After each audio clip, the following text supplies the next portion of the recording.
Buenas tardes, mi nombre es María Simona López Corso, estoy en primer semestre de Contaduría Pública en la Facultad de Ciencias Económicas y Empresariales de la Universidad de Pamplona.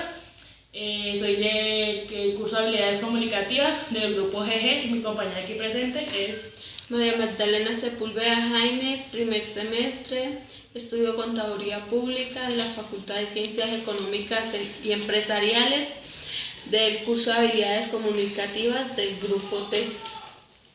A continuación le vamos a poner las siguientes diapositivas sobre la historia de la contabilidad y espero que nos entiendan. ¿Qué es la contabilidad? La contabilidad es una rama de la contaduría que se encarga de cuantificar, medir y analizar la economía de una empresa o de un país. El fin de esta contabilidad es llevar un registro contable de todos los ingresos y egresos que salen de una empresa. Esto se puede llevar bimensualmente, trimestralmente y anualmente. En la contabilidad existen algunos tipos que se clasifican en dos ramas dependiendo del criterio de la edición y también depende de la utilidad económica. Se pueden clasificar en la macrocontabilidad y la microcontabilidad.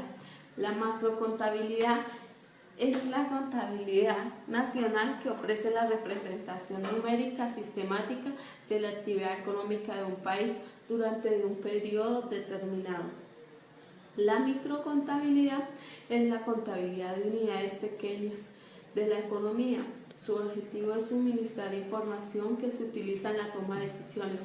Dentro de la microcontabilidad existe la contabilidad pública y la contabilidad privada.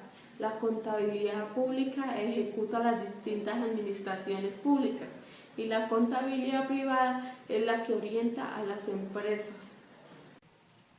Bueno, la historia de la contabilidad está ligada al desarrollo del comercio, la agricultura, la industria, como actividades económicas, ¿sí? Desde el comienzo de la contabilidad se buscó la manera de observar el registro de las transacciones y de los resultados obtenidos en la actividad comercial.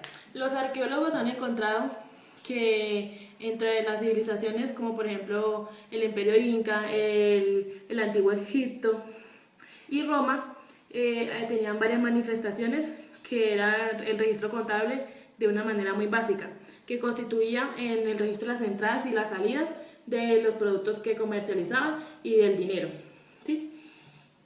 La utilización de la moneda fue importante para el desarrollo de la contabilidad, ya que había una evolución semejante en una economía de trueque. ¿Qué es un trueque? Un trueque es el intercambio de una cosa. Por ejemplo, si usted quiere algo y yo tengo lo que usted quiere, pues podemos hacer un intercambio por algo que yo también quiera que usted tenga. Voy a hablar de la contabilidad en la Edad Antigua. Dice que los romanos y egipcios eran los padres de la contabilidad y la administración. También existía el esclavismo, que eran los esclavos más jóvenes, y eran llamados nomenclator. ¿Qué es nomenclator?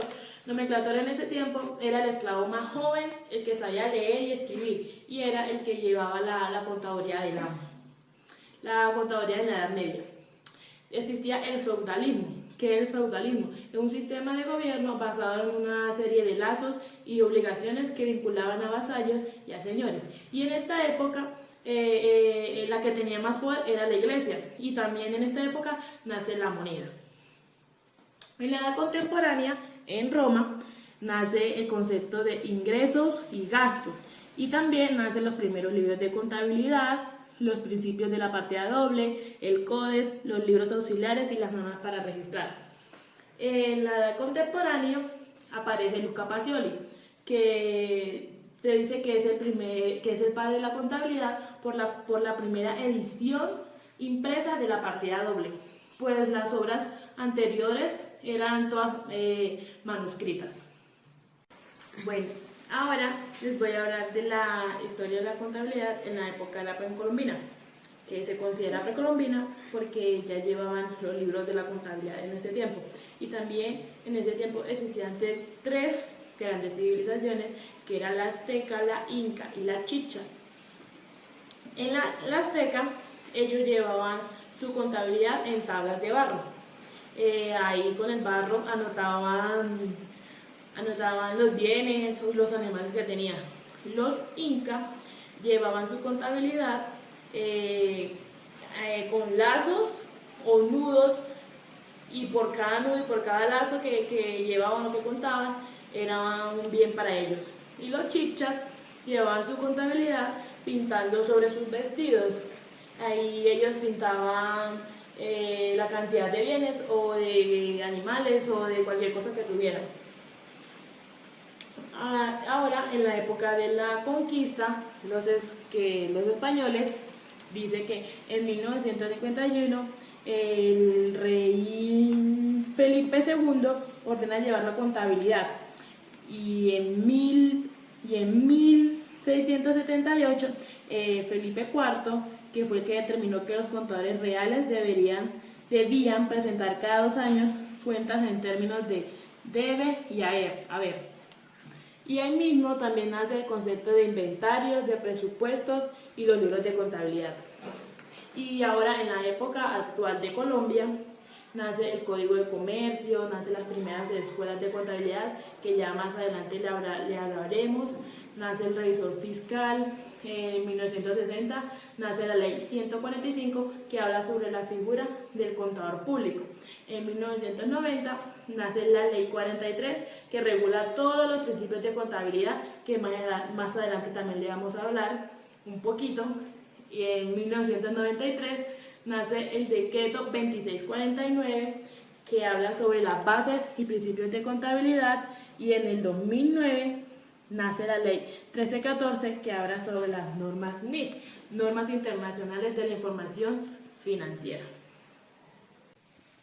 Bueno, ahora vamos a hablar de las escuelas del pensamiento contable, quienes principalmente se deben a los italianos Francesco Bella, Giuseppe Cervoni, Fabio Vesta, Giro Zappa, Vincenzo Bassi, entre los años 1840 y 1940.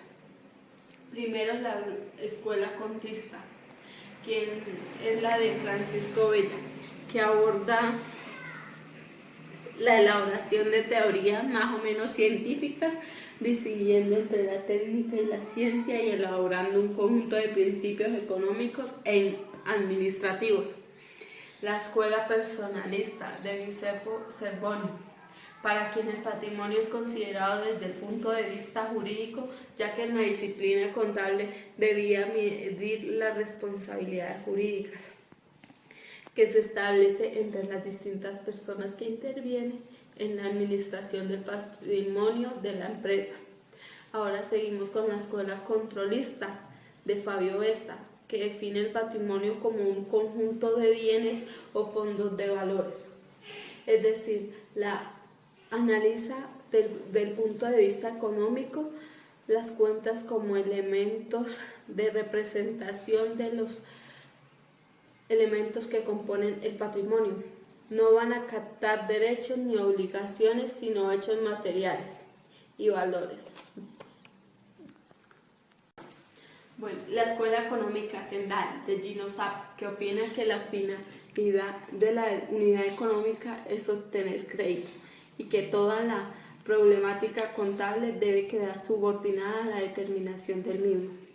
La escuela patrimonialista de Vincenzo Bassi, que sostiene que el objetivo de la investigación contable es el patrimonio considerado en su aspecto estático y dinámico, cualitativo y cuantitativo, y que su fin es el gobierno oportuno, prudente y conveniente de tal patrimonio. Bueno, profe, esto es todo. Esperamos que le haya gustado y pues gracias.